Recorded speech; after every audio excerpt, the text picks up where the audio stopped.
नमस्कार, आप ये सीधी और लाइव तस्वीरें देख रहे हैं हरियाणा के गुरुग्राम से। दोस्तों, आज मैं आम आदमी पार्टी के कार्यालय में हूँ। पूरे देश में दिल्ली में आज जो घटना हुई है, उस घटना की घोर निंदा की है आज आम आदमी पार्टी ने। वो घटना क्या है, क्योंकि उन्होंने बताया कि लोकतंत्र पर ये सीधा सीधा लोकतंत्र खतरे में है, खतरे की घंटी बजी है।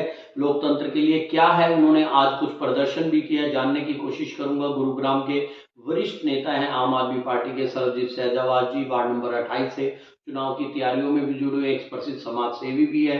उनके दफ्तर में आए, जानने की कोशिश करेंगे कि क्या आज की घटना है और क्या उस पर संज्ञान लिया गया है, सरकार द्वारा क्या किया गया है। सर नमस्कार। नमस्कार सर, जी। हमारे चैनल पर आपका स्वागत है। तो आज जो बहुत पूरे बहुत देश धन्यवाद। में आपका ये जैसे दिल्ली में आपने आज जो भी कार्यक्रम था, क्या कार्यक्रम था और किस उसमें आपने किया, लोकतंत्र पर खतरा आपने बताया है, क्या वजह रही है और ऐसी क्या सिचुएशन थी सर? देखिए, आज लोकतंत्र तो खतरे में है ही। जी। आप सबको पता है, पूरा देश जानता है। आज जो भी भारतीय जनता पार्टी के खिलाफ आवाज उठाता है, जी। उसके खिलाफ उसको ईडी का, सीबीआई का नोटिस भेज देते हैं। जी। इन्हें और तो कोई काम बचा नहीं है। मैं तो ये मानता हूँ, मतलब देश के प्रधानमंत्री को क्या सिर्फ यही काम है कि किसको नोटिस भेजना है, किसको क्या करना है, किसको जेल में डालना है, मतलब पूरा दिन यही चीज सोचते रहते हैं। उन्होंने देश के बारे में, मुझे नहीं लगता कि शायद वो कुछ सोचते हैं। और आज हमारी पार्टी ने अरविंद केजरीवाल जी के खिलाफ जो इन्होंने सीबीआई और ईडी का नोटिस भेजा है, आज उसी के खिलाफ हमने विरोध प्रदर्शन किया था। सुशील गुप्ता जी की अध्यक्षता में, जो राज्यसभा सांसद है और हरियाणा प्रदेश के प्रभारी भी हैं आम जी। आदमी पार्टी से। तो वहाँ हजारों की संख्या में आम आदमी पार्टी के कार्यकर्ता मौजूद थे। तो वहाँ उन्होंने अपनी गिरफ्तारी भी दी है, और हमारे सुशील गुप्ता जी और उनके साथी अभी अपने फतेहपुर बेरी है दिल्ली के अंदर, जी। वहाँ थाने में है वो। जी। तो हमने थाने के बाहर भी हमने विरोध प्रदर्शन किया है, और काफी लोगों ने वहाँ मोदी हटाओ देश बचाओ के भी नारे दिए हैं। जी।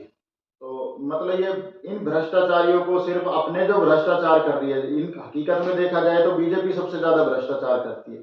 चाहे इनके मंत्रियों को उठा लो, इनके संतरियों को उठा लो, सबसे ज्यादा भ्रष्टाचार ये करते हैं। लेकिन जो ईमानदार व्यक्ति होता है, जो इनके खिलाफ आवाज उठाता है, ये उस आवाज को दबाने की कोशिश करते हैं। लेकिन मैं इन्हें ये बता दूं कि अरविंद केजरीवाल वो शख्स है, ये दबने वाला नहीं है। और आम आदमी पार्टी जो है, इसका एक एक कार्यकर्ता भगत सिंह को अपना अनुयायी मानता है, और डॉक्टर भीमराव अंबेडकर को अपना अनुयायी मानता है। तो ये पार्टी के जो कार्यकर्ता है, ये इस सरकार से दबने वाले नहीं है। चाहे हमें कितने ही ईडी के, सीबीआई के नोटिस भेज ले, हम इन भ्रष्टाचारियों के खिलाफ आवाज उठाएंगे। इनकी कोई भी ताकत, दुनिया की कोई भी ताकत हमें सच्चाई कहने से नहीं रोक सकती। जो सच है, उसका पर्दाफाश हम दुनिया के सामने जरूर करके रहेंगे।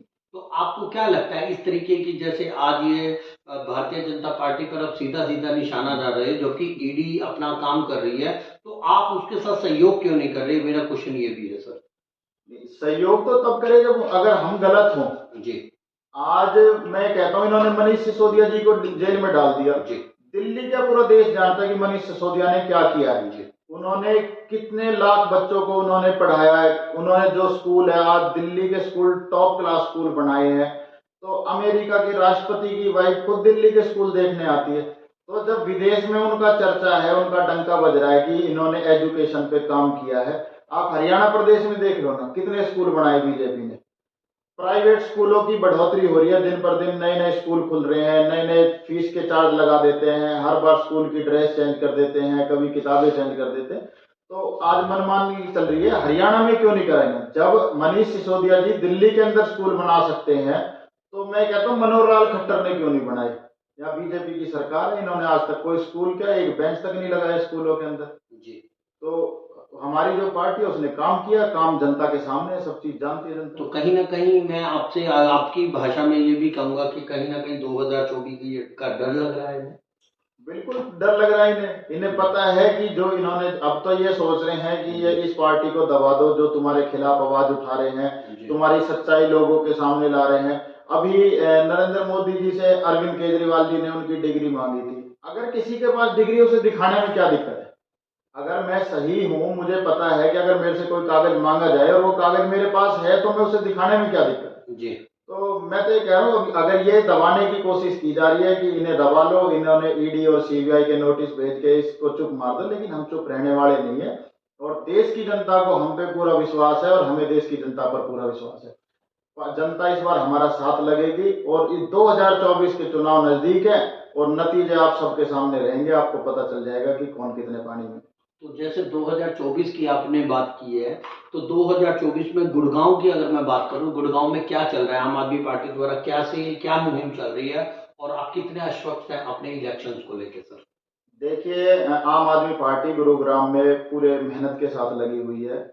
हमारे पार्टी के सभी कार्यकर्ता हर वार्ड में, हर मोहल्ले के अंदर नुक्कड़ सभाएं कर रहे हैं और हम जाके भी, हम यात्राएं भी हम निकाल रहे हैं और हमने अभी मेंबरशिप ड्राइव भी चलाया था। तो उसमें हमने पूरे हरियाणा प्रदेश की मैं बात करूं तो 10 से 12 लाख मेंबर हमने हरियाणा प्रदेश के अंदर बनाए थे। तो आम आदमी पार्टी का वर्चस्व बढ़ रहा है, दिन पर दिन लोग हम पर विश्वास कर रहे हैं और हमें गुरुग्राम की जनता पर पूरा विश्वास है कि जनता इस बार हमारा साथ जरूर देगी। और क्योंकि देखो, हर कोई परिवर्तन चाहता है जी और परिवर्तन होना भी चाहिए। जी तो जब पहले कांग्रेस पे लोगों ने विश्वास किया, लेकिन जब कांग्रेस ने गलत किया तो फिर उन्होंने सोचा कि बीजेपी शायद अच्छा करेगी, लेकिन बीजेपी में जो कांग्रेस के थे वही सारे बीजेपी में आ गए, तो आज वो भी कांग्रेस की कगार पर ही है। तो इस बार गुड़गांव की जनता जो है अरविंद केजरीवाल जी को एक मौका जरूर देगी, पूरे हरियाणा प्रदेश की जनता। जी, जैसे आज गुड़गांव चुनाव को लेके बात करी जा रही है, नई वार्डबंदी नीति के अनुसार चुनाव को आगे चला जाए, यहाँ पर आप राजनीतिक स्थानों पे लगा रही हैं, क्या बताएंगे आप इस बारे में? देखिए, इन्हें अपना, इनके अंदर भय का माहौल है। इन्हें पता है कि इनका सुपड़ा साफ है नगर निगम चुनाव में जी और उसी को लेके इन्हें पता है कि दिन प्रतिदिन डेट बढ़ाते जा रहे, कभी नई नई योजनाएं लेके आ रहे, कभी वार्डबंदी ऐसे करेंगे वैसे। तो ये सब इनकी जुमलेबाजी है और कुछ भी नहीं है। तो यहाँ पर अभी मैं पिछली अगर रिकॉर्ड की बात करूँ, अभी एक महीने पहले, अभी कुछ समय पहले यहाँ के विधायक जी ने कुछ और बयान दिया था और इसके विपरीत अगर मैं बात करूँ, हमारे मुख्यमंत्री मनोहर लाल खट्टर जी ने बताया था कि ये प्रक्रिया एक महीने की बात के बाद हो जाएगा। तो इनकी दोनों की अपने आपसी विचार भी नहीं मिल पाए सर? देखिए, इनके विचार विचार तो कुछ है ही नहीं जी इनके। इनके जो विचार है वो जनता के विरुद्ध है। जी ये तो जनता के उल्टे चलते। इन्होंने अभी आप सरपंची के इलेक्शन भी आपने देखे होंगे, 7 साल में चुनाव हुए सरपंची के। जी तो इनका चुनाव कराने का मन नहीं है। इन्होंने तो ये तो ऐसे बना दिया मनोहर लाल खट्टर जी, और इन्होंने जो काम करा है वो भी पूरा देश जानता है, पूरा हरियाणा प्रदेश जानता है। तो जी। तो कहीं ना कहीं आप ये कहते हो कि बीजेपी एक अपने कहीं 2024 का डर सता रहा है, तो जिस वजह से नगर निगम चुनाव भी आगे ले जा रहे हैं। तो अगर मैं आपसे बात करूं, आप भी समाज सेवा से भी जुड़े हुए, वार्ड नंबर 28 से आप चुनाव की तैयारी भी कर रहे हैं, तो क्या आपके वार्ड की समस्याएं हैं और उसके लिए आम आदमी पार्टी की अगर मैं बात करूं, क्या आपने डंका बजाया है, क्या आप कर रहे हैं, वो थोड़ा सा बताएंगे आप सर? देखिए, मैं आपको बताना चाहूंगा, वार्ड की तो क्या, आप गुरुग्राम एक ऐसा शहर है जो पूरे हरियाणा प्रदेश का 70% रेवेन्यू अकेला गुरुग्राम शहर देता है। जी लेकिन आज हम बात करें बरसात के मौसम में, अगर 15 मिनट की भी अच्छी बारिश हो जाती है तो पूरा गुड़गांव जाम हो जाता है। सभी अंडरपास में पानी भर जाता है, जितनी भी सोसाइटियां, सभी सोसाइटियों में, घरों में पानी आ जाता है। तो ये बहुत बड़ी समस्या है और ये कई बार समस्या उठी भी है। हर बार बरसात के मौसम में ये हाईलाइटेड भी होती है। जी लेकिन आज तक ना नगर निगम ने, सरकार ने कभी इस चीज को लेके कोई काम नहीं किया कि हमारे यहाँ बरसात के पानी की निकासी नहीं है तो इसकी व्यवस्था करी जाए। जी और जब बरसात का मौसम आता है, मैं तो मानता हूँ कि सरकार को पहले ही एक्टिव रहना चाहिए। जो ऑफिसर है उनको पहले देखना चाहिए कि अब बरसात का मौसम आने वाला है तो हमें इस समस्या से कैसे निपटना है। लेकिन उस चीज को लेके इन्होंने, क्योंकि काम करने की नीति नहीं है, मन नहीं है काम करने का। अगर इन्होंने, आज हम हॉस्पिटल की बात करें, गुड़गांव शहर के अंदर एक सिविल हॉस्पिटल था, उस सिविल हॉस्पिटल को इन्होंने तोड़ दिया कि जी हम नया बनाएंगे सिविल हॉस्पिटल। आज इन्होंने 1 साल के अंदर, बीजेपी ने अपना जिला कार्यालय तो बना लिया बड़ा आलीशान। जब 1 साल के अंदर जिला कार्यालय बन सकता है तो हॉस्पिटल नहीं बन सकता।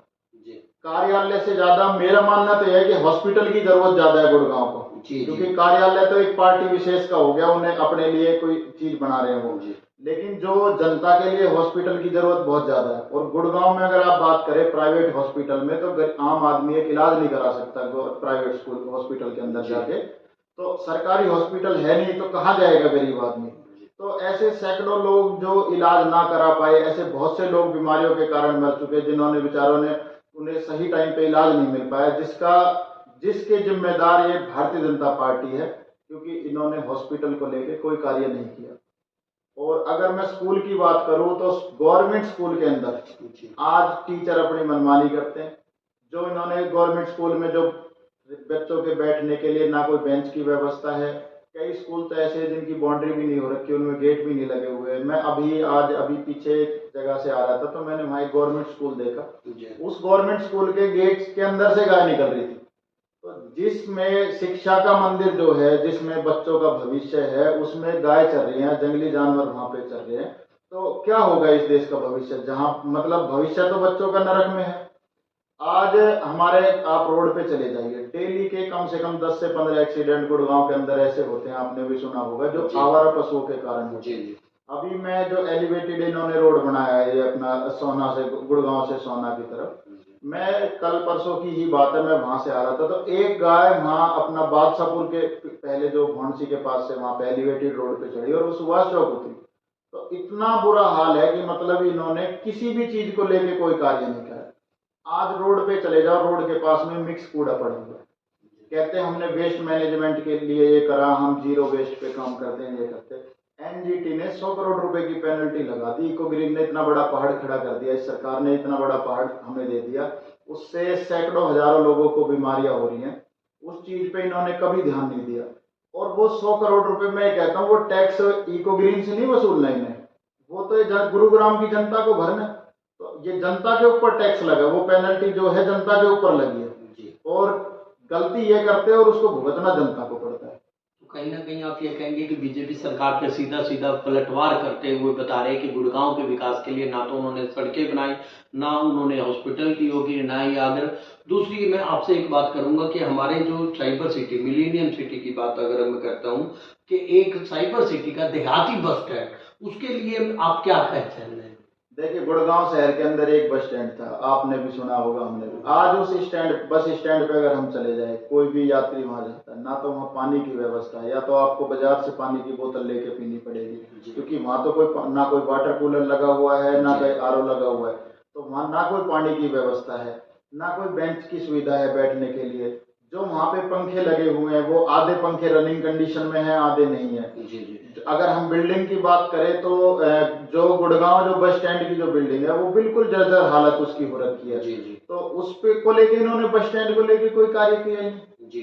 तो अगर काम नहीं होगा तो वो सबको दिखता है। मैं तो कहता हूँ कि बीजेपी के वहां पे विधायक भी रहते हैं, मंत्री भी रहते हैं, और सिविल लाइन के बड़ा पास में भी है, तो वहां जाके एक बार घूम के देख के आए। अगर किसी को ये लगता है कि शायद मैं गलत कह रहा हूँ या आम आदमी पार्टी इस चीज की गलत आवाज उठाती है, तो गुरुग्राम की जनता, कोई भी व्यक्ति जाके वहां देख सकता है कि जमीनी हकीकत क्या है। तो दोस्तों किस तरीके से आम आदमी पार्टी के वरिष्ठ नेता ने हमें बताया कि हम किस तरीके से यहाँ गुड़गांव की जर्जर हालत, बस स्टैंड की बताई, आपके हॉस्पिटल की बताई, सड़कों की बताई, आवारा पशु जीव जंतु की बताई कि किस तरीके से यहाँ पर आम आदमी पार्टी का वर्चस्व, हम उसके लिए काम भी करेंगे। अगर वार्ड नंबर 28 की बात करूँ, निरंतर आप सेवा में भी बढ़ रही है और आज के लोकतंत्र के लिए जो खतरा है उसकी घोर निंदा करते हुए उन्होंने बताया कि 2024 आम आदमी पार्टी का ही होगा, चाहे देश की बात हो चाहे प्रदेश की बात हो। तो दोस्तों इसी वीडियो के साथ आज की वीडियो को विराम देता हूँ, इसी और नई वीडियो के साथ हमेशा मिलता रहूंगा मैं। हमारे चैनल पर आने के लिए धन्यवाद। आपका दिन शुभ रहे।